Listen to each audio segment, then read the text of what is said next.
After Mikal Bridges was traded from the Phoenix Suns to the Brooklyn Nets, the majority of the talking points that people had for the trade were about Kevin Durant's fit on the Suns, which rightfully so. Although it seems the Brooklyn Nets might have found a way to trade a player of KD's status and retain the best value you could get from trading KD. Mikal Bridges has been on a monster streak since being traded to the Suns, and an increase in usage with the ball in his hands hasn't in the slightest diminished the value he brings as a player. I would actually say it's unlocked more of the shell he was closed in on the Suns, and now has Mikal looking like a potential superstar in the NBA on the Brooklyn Nets. Funny enough, Mikal Bridges was already a super impactful player when he played for the Phoenix Suns. In fact, many people were calling Bridges the best role player in the NBA because of the value he brought as a shooter and the stuff provided off the ball, compacted with his outstanding defense, already had many NBA fans salivating on the thought of adding Bridges to their favorite team. However, an exciting development happened this year for Bridges when he was still on the Suns. When Devin Booker got hurt and had to be sidelined for 21 games, Bridges started to show off his offensive improvements, especially in the shot creating department. He looked comfortable being able to handle more on-ball responsibilities instead of being relegated to being more off-ball and sitting in the corner, which massively helped him become a better creator. With more on-ball reps, Mikal continued to develop his offensive game, which eventually is now blossoming fully on the Brooklyn Nets. This year, during his tenure on the Suns, we saw them give Bridges more pieces of the pie on offense for him to create. But on the Brooklyn Nets, you can say they're giving him the lion's share of the pie for him to eat, and man, has he not wasted this golden opportunity. With the increased offensive load on the Brooklyn Nets, Mikal Bridges so far in these 13 games is averaging 25.6 points per game, 4.6 rebounds, shooting 50% from the field, 49% from 3, and 90% from the free throw line, with a 64.7 true shooting. Mikal's averaging 25 points on nearly 50-50-90 splits.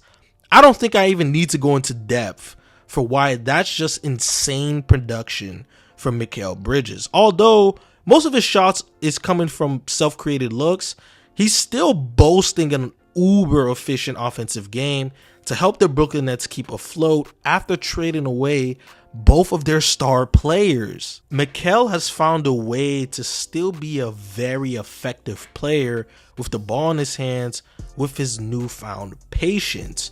You see it especially when he's operating in high pick and roll sets, where he can now better recognize the situation and try to look for the highest possible shot he can create, either for himself or for his teammates. Whether that be the pull-up shot he loves resorting to coming off a screen and being able to attack the space, or when he ramps up his aggression so he can just take it all the way to the cup, but not always putting his head down and living with the results, but being far more methodical with his approach to find a weak link in the defense and pounce on that opportunity he sees. On this possession, Claxton comes to set the screen for Bridges, and instead of Bridges quickly attacking, he waits until Claxton sets a firm screen that actually has ants stuck on it for a bit, and then he goes. Once he's near the elbow and now it's just him and the second pick and roll defender, he takes another dribble to create some space, and then he makes the shot. These are plays that Mikal just wouldn't have done a year ago, but with added confidence, it does wonders for your game. Again, in the same game, Claxton comes to set a screen, but instead, Mikal actually decides to reject the screen with an in and out dribble to get him attacking downhill.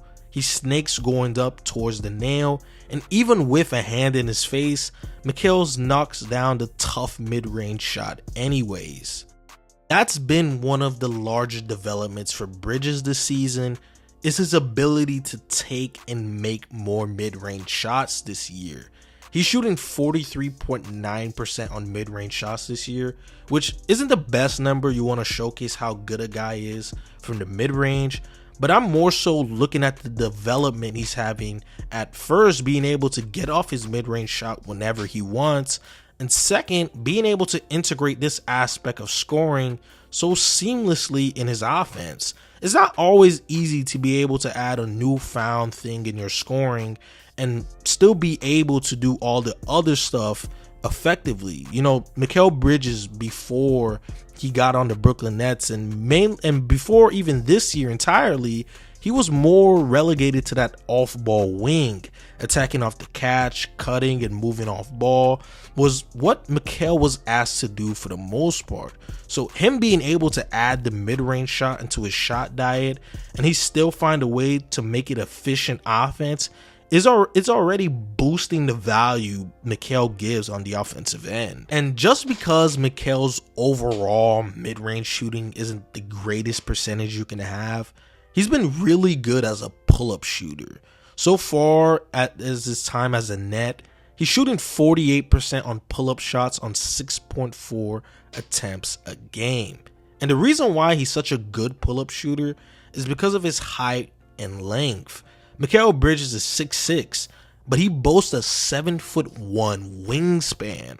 Whenever a defender can actually give a decent contest on Bridges pull-ups, because of the length advantage he has pretty much over every defender in the NBA, it doesn't even matter the contest you give because of how good Bridges has got at leveraging his length on his pull-ups and still be able to efficiently knock down pull-up shots over the defender. Honestly, you could say it's KD-esque because, as we know, KD lived on this ability of just being able to shoot over his defenders because of his height and length advantage he had over pretty much every defender in the entire NBA, with the added bonus of a high release point in his jump shot that Mikal Bridges also has, basically making it so that being able to actually challenge his mid-range shots is a very tall task to ask for the opposing team. He's shown great playmaking chops too. I don't think he's going to become some championship lead playmaker or initiator of something of the sort. However, I do think that eventually, if he can get better at leveraging his scoring gravity, that he will inflict more on defenses, he'll be able to create high quality advantages for his teammates, and he can become a nice secondary playmaker for a championship level team.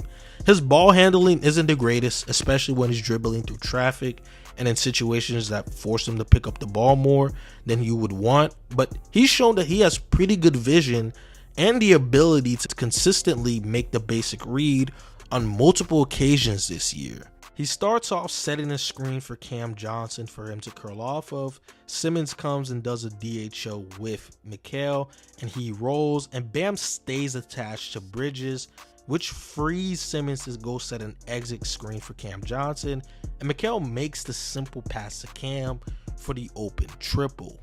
The Nets run a Chicago action with Mikal setting the screen that leads to a dribble handoff. Mikal catches the ball on the right wing where he attacks the rim, which now draws Hartenstein towards him, and then Sharp makes this beautiful cut, and Mikal just dumps it off to him for the layup. He's even shown that he can make some advanced reads on occasion. This time he runs the pick and roll with Claxton. Sengun steps up to try to provide a contest on the potential pull-up shot by Mikal Bridges. He jumps up, and it seems like he was going to take this tightly contested midi to instead throw this beautiful alley-oop to Claxton. This was great manipulation, being able to blend your shot fake into an alley-oop. That is top tier manipulation to me and really shows his playmaking potential. If Mikal Bridges can continue to blossom his playmaking / passing, the ceiling of Mikal Bridges as an offensive player really might be just the clouds.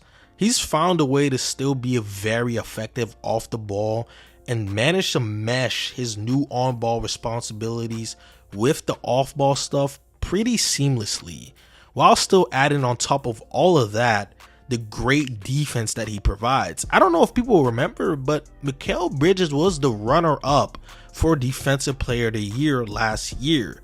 At the current trajectory, Mikal really might become one of the best offensive creators in our leagues, packaged with his elite defense that can potentially make him one of the best two-way players in the entire NBA. His improvements he's made every year wouldn't shock me one bit if he takes another leap in his game next year. He's still 26 years old, and with the Nets not having the clearest direction right now, Mikal Bridges has the ultimate green light to develop even further and not be that prototypical 3-and-D that people think he was going to be, but become a legitimate star in this NBA. Well, if you guys enjoyed the video, make sure you hit that like button since it helps my video perform better on the algorithm. Hit the subscribe button and the post notification bell to always be notified whenever I upload a video. And let me know in the comment section below if you guys believe Mikal Bridges can eventually become a superstar in the NBA. And with that being said, I hope you all have a blessed day.